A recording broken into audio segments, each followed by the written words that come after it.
Welcome to CGL मेंटो पर आप सभी का स्वागत है। और आज हम ये बताने जा रहे हैं इंटेलिजेंस ब्यूरो में assistant central intelligence officer grade 2 executive की पोस्ट आई है। और ये 2020 में भी ये पोस्ट आई थी, ये वैकेंसीज आई थी 2020 में, और मैंने इसे क्वालिफाई किया था। मैंने इसके सारे स्टेजेस को क्लियर करते हुए फाइनल सिलेक्शन ले लिया था और हमारी अपॉइंटमेंट लेटर आई थी, बट हमने इसे ज्वाइन नहीं किया था क्योंकि तब तक हमारी ज्वाइनिंग सीजीएल में इनकम टैक्स इंस्पेक्टर के पद पर हो चुकी थी। तो आज मैं आपको बताऊंगा कि इसके क्या स्ट्रैटेजी होनी चाहिए और इसके बारे में सारी इन्फॉर्मेशन आपको मिल जाएगी इसी एक वीडियो में, ठीक है। तो पहले मैं बता दूं, चूँकि आप लोगों को इतनी जानकारी है इस पोस्ट के बारे में, इससे रिलेटेड नहीं होंगी, सो पूरी जानकारी इसमें मैं उपलब्ध करवाना चाहूँगा। कृपया वीडियो को पूरी देख लें। ये assistant central intelligence officer ministry of home affair के अंतर्गत इंटेलिजेंस ब्यूरो के अंदर आती है और इस बार VI है और इसमें लेवल 7 की पोस्ट होती है। लेवल 7 मतलब आपकी बेसिक पे ये होती है, उतना ज़्यादा ना समझे, जो नया है नहीं समझ पाएंगे। बस ये समझे कि लेवल 7 की पोस्ट की जिस सैलरी होती है उससे 20% बेसिक ज़्यादा होती है, यानी कि अप्रॉक्स इतनी सैलरी में हर महीने इसमें ज़्यादा रहेंगे, राइट। सो क्योंकि इसको बोलते SSA मतलब स्पेशल सिक्योरिटी अलायंस, राइट। ये उसे इतनी ज़्यादा मिलती है क्योंकि ये थोड़ा सा सिक्योरिटी एजेंसी की तरह हमारे देश की सिक्योरिटी एजेंसी है और वो ऐसे काम करती है। बाकी जो भी है वो आपको मिलेंगे वैसे। अब आगे चलते हैं। जैसे गवर्नमेंट में जो जितनी फैसिलिटीज़ मिलती है वो सारी फैसिलिटीज़ मिलेंगी। वैकेंसीज आप एक बार देख लें, ये वैकेंसीज रहेंगी UR की 377, EWS 129, 222, ऐसे आप वैकेंसी देख लें। हाँ, ये आप देख लेना ग्रेजुएशन इसके लिए चाहिए, ग्रेजुएशन या और इक्विवेलेंट ये desirable qualification in knowledge of computers, right. ऐसा कुछ नहीं कि आपको कोई भी सर्टिफिकेट प्रोड्यूस करने हैं या सर्टिफिकेट प्रोड्यूस करें तो आपको उसमें वेटेज दिया जाएगा, नथिंग लाइक दैट, ठीक है। कुछ भी ऐसी नहीं है, बस कंप्यूटर की नॉलेज होनी चाहिए, वो ऐसा आपसे डिज़ायर कर रहे हैं, इसका कहने का मतलब ये हुआ। एज 18 to 27 होनी चाहिए, ये क्लियर है इसमें, ठीक है। अब आगे हम आ जाते हैं। ये सारी चीज़ें आप पढ़ सकते हो, ज़्यादा पढ़ना उतनी इम्पोर्टेंट नहीं है। सर्विस लायबिलिटी आपको पता है ऑल इंडिया में सर्व कहीं भी करनी होंगी, ऐसा इसका ये चीज़ें इसमें यहाँ देख लो आप, anywhere in India. Most probably मैं आपको क्लियर कर दूं कि ये जो है नॉर्थ ईस्ट में काफ़ी एक्टिव है, यानी कि IB नॉर्थ ईस्ट में, चूँकि जहाँ भी थोड़ी सी इंसर्जेंसी या कुछ इसी तरीके के इश्यूज होते हैं तो वहाँ एक्टिव होती है। नॉर्थ ईस्ट एंड JNK में काफ़ी एक्टिव है, तो मोस्ट प्रोबेबली चांसेस जो स्टार्टिंग में आपको होते हैं नॉर्थ ईस्ट या JNK में मिलने के चांसेस होते हैं, राइट। अब आगे आ जाते हैं। ये सारे सेंटर आपके रहेंगे, उन्होंने ये दे रखा है नोटिफिकेशन में। हाँ, एग्जामिनेशन का स्कीम आप देख लें, पैटर्न देख लें, क्योंकि ये बहुत ही ज़रूरी चीज़ है। Tier 1 एग्ज़ाम, Tier 2 और Tier 3, इसमें 3 टीयर होते हैं। Tier 1 एग्ज़ाम एक बार ध्यान से देख लें। Tier 1 का नाम लेते ही आपको याद आ रहा होगा SSC, राइट। होते हैं, सबको याद आता है। ऐसा ही कुछ देख लो, वैसा ही पैटर्न है, वैसा ही है, थोड़ा सा डिफरेंट है। इसमें क्या है कि 20 क्वेश्चन होंगे, ठीक है। उसमें 4 सेक्शंस होते हैं, इसमें 5 सेक्शन दिख रहे होंगे। करेंट अफेयर का इन्होंने अलग से एक सेक्शन बना रखा है, 20 क्वेश्चन। जनरल स्टडीज़ का 20 क्वेश्चन।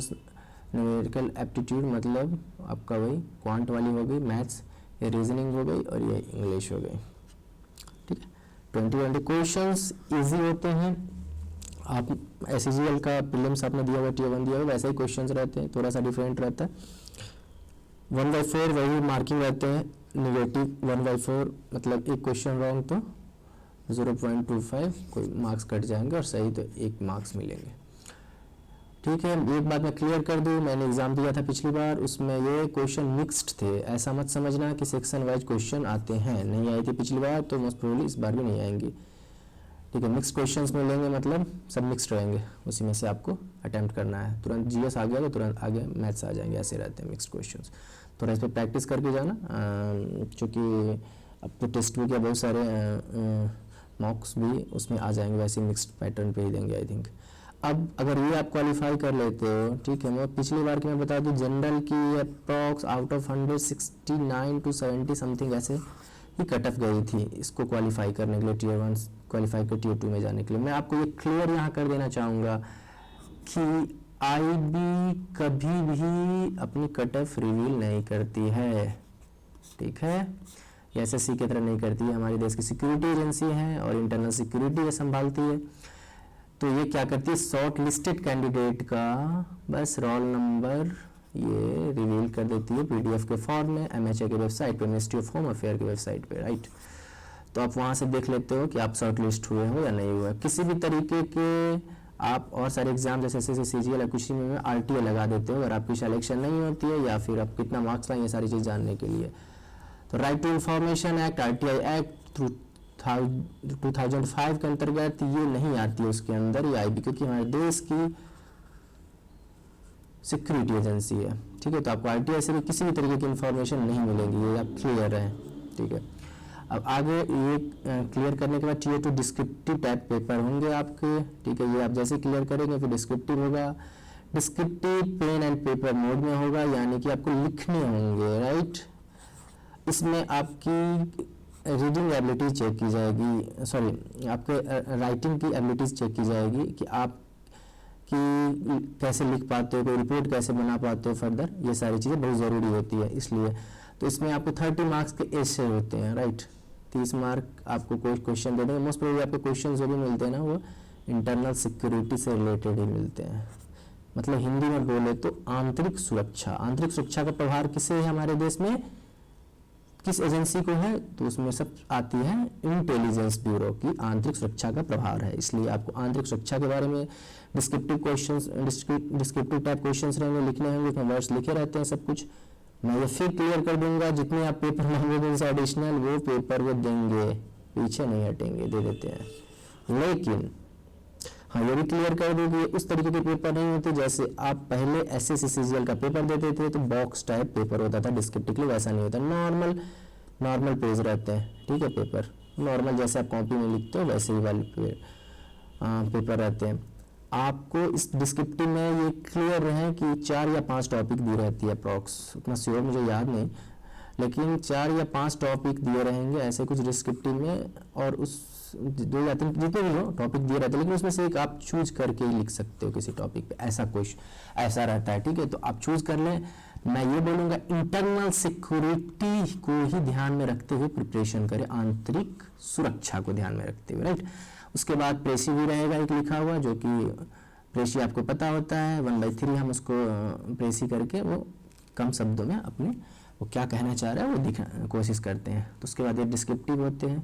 बहुत सारे लोग टीयर 1 तो क्वालिफाई करके यहीं आउट होते हैं डिस्क्रिप्टिव में, क्योंकि आपको और किसी को वन डे एग्जाम भी प्रिपेयर करते हैं उन्हें तो हमसे क्योंकि आते हैं लिख लेते हैं, लेकिन अपने चीज़ों को एक्सप्रेस वो डिस्क्रिप्टिव के फॉर्म में नहीं कर पाते। एक बात मैं फिर यहाँ क्लियर कर दूँ कि डिस्क्रिप्टिव सिर्फ और सिर्फ इंग्लिश में लिए जाएंगे, आपको इंग्लिश में लिखना है, क्योंकि हमारे देश में ऑल इंडिया में ये काम करती है तो ये उम्मीद की जाती है कि आपको इंग्लिश में रिपोर्ट देनी है, ठीक है। तो इसलिए ये इंग्लिश में ही आपको डिस्क्रिप्टिव देनी होंगी, ठीक है।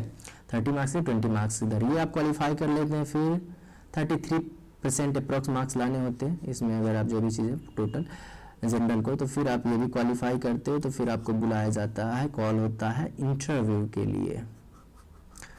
फिर मैं एक बात यहाँ स्पष्ट कर देना चाहूँगा कि इंटरव्यू की कॉल जो आती हैं आपकी, मैं क्लियर आपको कर दूं कि इंटरव्यू से पहले वो जैसे आप क्वालिफाई करते हैं तो डीवी के लिए आपको बुलाते हैं, डॉक्यूमेंट्स वेरिफिकेशन, राइट। आपको सारे ओरिजिनल डॉक्यूमेंट्स लेने पड़ेंगे इंटरव्यू से पहले की मैं बात बता रहा हूँ। मेरे समय में जो पिछली बार जो हुई थी रिक्रूटमेंट उसमें ऐसा ही उन्होंने किया था, डॉक्यूमेंट्स वेरिफिकेशन के लिए उन्होंने हम लोगों को बुलाया था। हम लोग इनके एक सेंटर होते हैं हर जगह, ये अपने ऑफिस में भी नहीं बुलाते हैं क्योंकि ये आंतरिक सुरक्षा का मामला है, तो ऑफिस की भी एड्रेस रिवील नहीं करते हैं। कोई एक सेंटर बनाएंगे, उस सेंटर पे आपको जाना होगा, वहाँ पे उनके आईबी के जो भी हैं स्टाफ रहेंगे, और फिर आपसे ओरिजिनल डॉक्यूमेंट्स लेंगे, एक फॉर्म ऑनलाइन फिल करने के बोलेंगे, SSF साइड फॉर्म होता है, स्पेशल सिक्योरिटी फॉर्म ऐसे कुछ करके, SSQ स्पेशल सिक्योरिटी क्वेश्चंस बोलते हैं उसे, और अटेस्टेशन फॉर्म, जो फॉर्म आपको ऑनलाइन बोलेंगे फिल कर लो, ठीक है।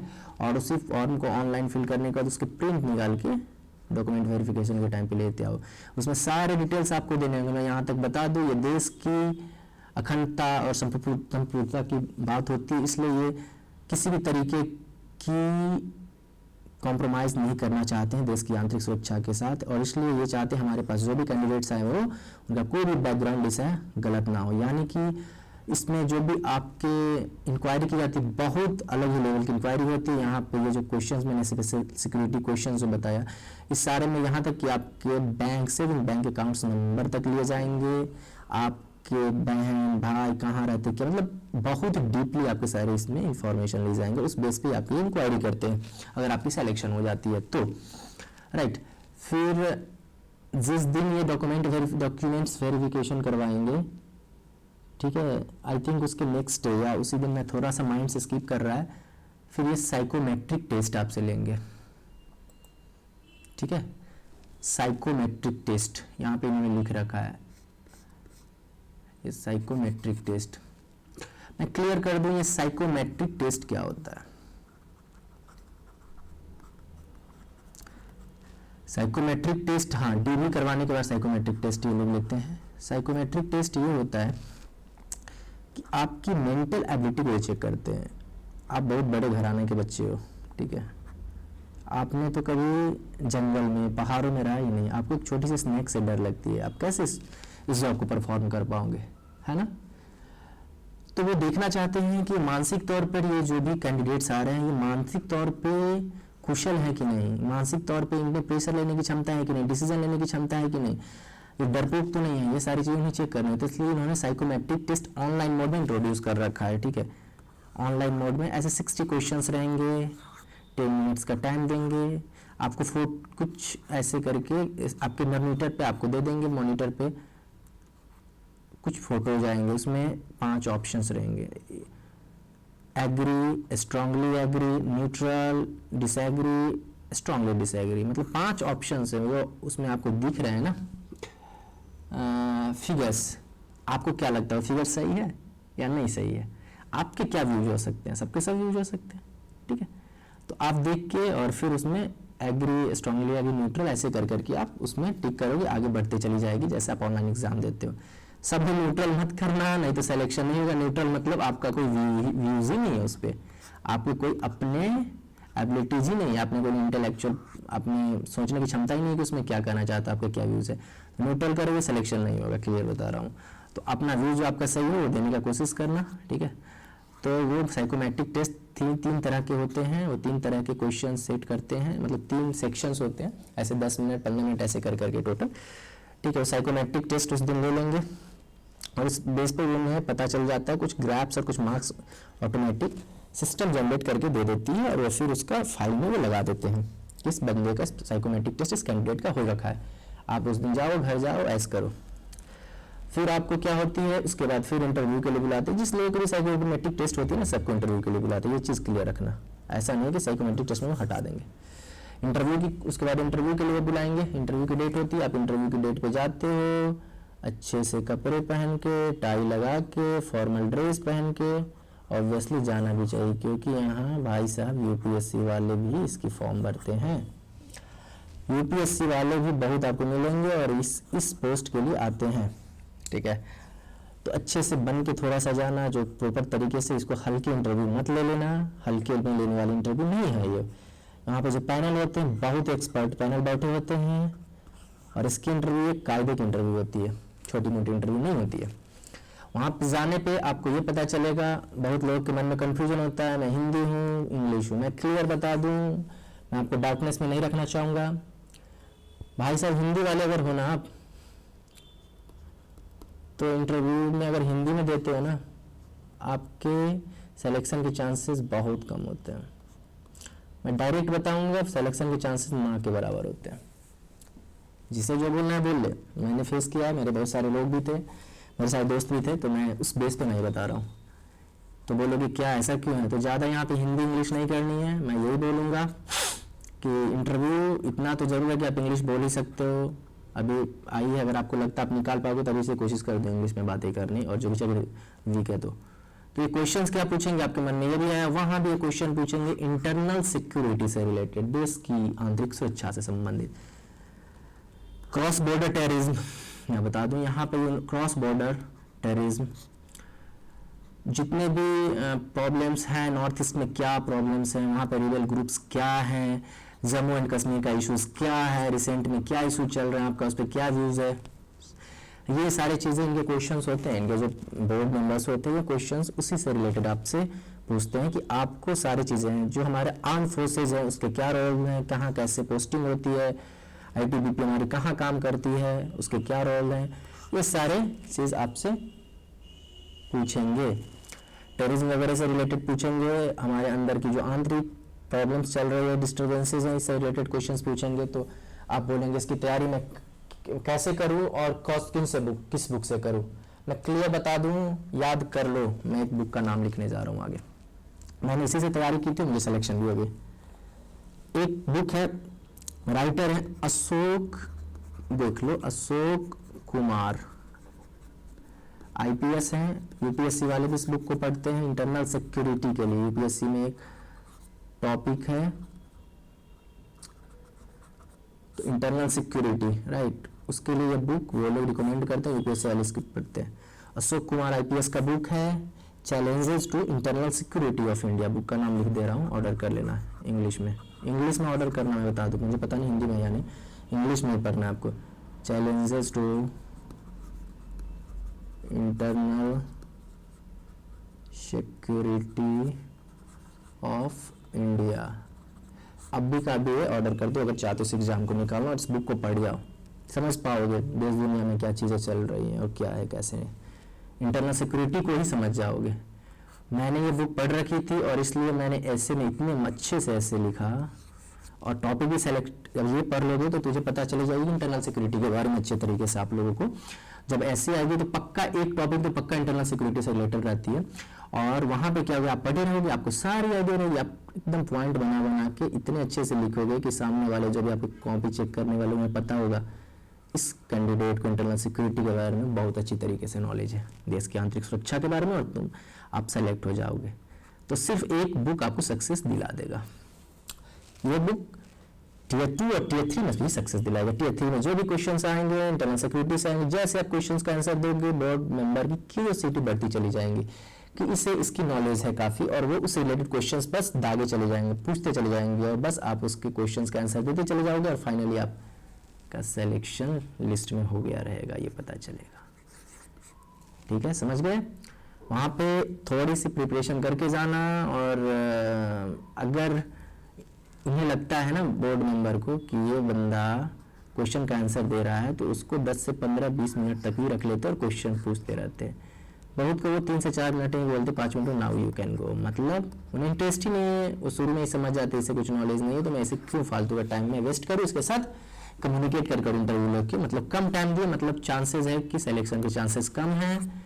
अगर थोड़ा सा टाइम दिए, आपने इंटरेस्ट ले रहे हैं क्वेश्चन पूछ में, इट मीन्स आपके सिलेक्शन के चांसेस ज़्यादा है। अगर किसी क्वेश्चन का आंसर आपको नहीं आता है, डायरेक्ट बोल सकते हो, बिकॉज इस दुनिया में कोई भी परफेक्ट नहीं है, तो उन्हें डायरेक्ट बोल सकते हो, सर मुझे ये चीज़ें जानकारी नहीं है, आप बोल सकते हो। अगर आपसे वो इंग्लिश में ही मोस्ट प्रोबेबली क्वेश्चन पूछते हैं, इंग्लिश में आप जवाब देना, अगर वो हिंदी में पूछते हैं तब हिंदी में देना, ज़्यादा होशियार मत बनना, लेकिन वो इंग्लिश में ही पूछते हैं, इंग्लिश में बात करना, कम्युनिकेशन स्किल को अपना इंप्रूव करना शुरू कर दो। ठीक है, क्योंकि 100 उधर तो आप 100 मार्क्स के आपको टीयर 1 थे, 50 मार्क्स के आपके टीयर 2 थे, और यहाँ 100 मार्क्स के इंटरव्यू, आपकी सिलेक्शन ना इंटरव्यू ही दिलवाती है, याद रखना इस IBSCIO के लिए।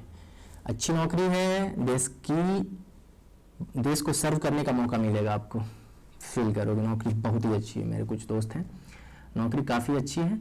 अब मैं आगे बता दूं, ये सारी चीज़ें हैं, मैं उम्मीद कर रहा हूं कि मैंने आपको सारी जानकारी दे दिया होगा, और अब आगे बताना चाहूँगा इसके प्रमोशंस के बारे में थोड़ा मैं बता दूं, शायद कंप्लीट एग्ज़ाम भी जो भी है ये सारी देख लेना, बाकी आपको सारी कुछ आइडिया होगा। चलो मैं थोड़ा सा आपको डीप बता दूं। ACIO 2 आप बनते हो ना यहाँ, चलो यहाँ मैं देख लेता हूँ, आप बनते हो इस एग्ज़ाम से ACIO 2, मतलब असिस्टेंट सेंट्रल इंटेलिजेंस ऑफिसर पे, फिर ACIO 1 बनते हो, असिस्टेंट सेंट्रल इंटेलिजेंस ऑफिसर, फिर बनते हो DCIO, deputy central intelligence officer, ऐसे करके फिर बनते हो असिस्टेंट डायरेक्टर, राइट, ऐसे करके इनका प्रमोशन है। ठीक है, तो उम्मीद करता हूँ मैंने आपको काफ़ी हद तक जानकारी दे दी है, उपलब्ध करवा दी है। और मैं फिर से बोलना चाह रहा हूँ, वही बुक ले लेना जो मैंने बुक बताया था, अच्छे से पढ़ लेना, कुछ वीडियोस यूट्यूब पे भी देख लेना, बहुत सारे वीडियोस पढ़े हैं इंटरनल सिक्योरिटी से रिलेटेड, डेटा सिक्योरिटी भी होती है हमारे देश, क्योंकि अब ना टेक्नोलॉजी बढ़ गई है, तो हमारी सिक्योरिटी सिर्फ वो वाली बातें नहीं है कि बंदूक लेके बॉर्डर पे खड़ा रहो, राइट। बॉर्डर मैनेजमेंट वगैरह सब कुछ इस बुक में, उसमें देखना बॉर्डर मैनेजमेंट कैसे होता है, और data sharing, real time base पे कौन से पोर्टल हैं, ये सारी चीज़ उसमें लिखे हुए हैं, ये सारी चीज़ों का नॉलेज है उसमें, लगभग सारी चीज़ आपको नॉलेज मिल जाएंगे उस बुक में। और डेटा वगैरह, डेटा मैनेजमेंट कैसे होते हैं, ये सारी चीज़ें उसमें हैं, सब कुछ है, इस सब पे ध्यान देना, ठीक है। और उम्मीद करता हूँ अगर इस तरीके से पढ़े तो ज़रूर तुम्हारा सिलेक्शन हो जाएगा, और इसलिए पोस्ट अच्छी है, तैयारी में जुट जाओ, और काफ़ी फास्ट इसकी प्रोसेस भी होती है ज्वाइनिंग एंड ऑल। उम्मीद करता हूँ मैंने आपके सारे क्वेरीज जो भी होंगे, मन में शक होगा, सारे को क्लियर कर पाया होऊंगा। फिर भी कोई भी क्वेरीज रह गए हैं कमेंट करना, उससे रिलेटेड वीडियो बनाने की मेरी पूरी कोशिश रहेगी। और मैं ऐसे आपको मैं सुनाई आपको मैं गाइडेंस नहीं दिया हूँ, मैंने जो फील किया, मैंने जो एग्ज़ाम निकाला उस तरीके से आपको बताया। चलो बाकी ऑल द बेस्ट, तैयारी में लग जाओ, कुछ भी कन्फ्यूज़न हो कुछ भी आप कमेंट करना, आगे आपको सारी जानकारी से संबंधित वीडियो अपलोड करने का कोशिश करूँगा। चैनल को सब्सक्राइब करें, शेयर करें दोस्तों के साथ। Thanks for watching.